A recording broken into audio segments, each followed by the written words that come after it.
abera ibembere mu kushaba okubereye kutebekanisi b'abakristayo ababureberezwa North Ankole abarukutura umuri Kampala asimira mu ibembezi w'ihanga hamwe n'abandi bantu bakuru mu gavumenti abaramije n'Orwashande abokora obuceka ihembe kurebekangu North Ankole yatunga ubureberezi ninyongerira karyange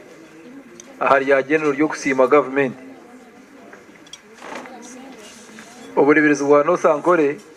ababutweire bakana bagera kato bahe bareme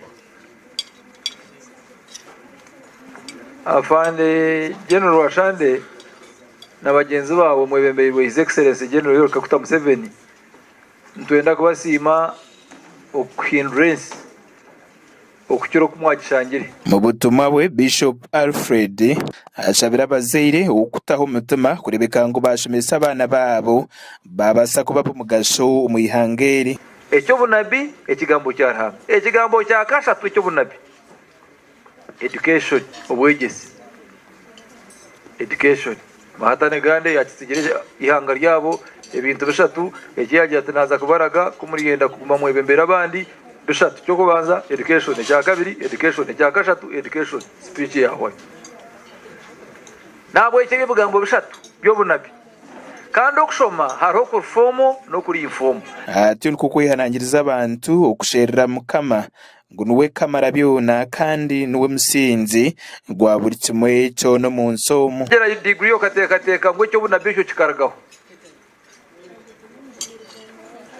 utire shona nyoko ubone kumarebero bingi omunsi na degree yo ine neyo bunabi neyo muzaire wawe owakherera tine sente owajoire busha owayetwijwire mutarikebwa ekigambo cyo bunabi n'ekigambo cyo muzaire omuntu wena yaza kuba successful ekyo nateko kweta habigambo ibyo bishatu byo bunabi kumuriketaho muri yaba mukozirege abakristayo abarukurwumburisa bwarwo busisi umbureberezi bwa North Ankole abarukutura muri Kampala bacire mu kugumana bashabira hamwe n'ubarabe bari umuri Kampala nkabiri nshaba ngo tukiteho umutuma kubaragume batweta kumanya ngo arwenyegisa zo babe wingi ezero hati konka tubatubetsere ngo tutunge okwegeswa okuruko agambera ngo nango norutaro rutwarweine nabo batate nkurito na batate batandikire bakavuga amagare bakagamba ikigambo cye kujunwa bakagamba ingiri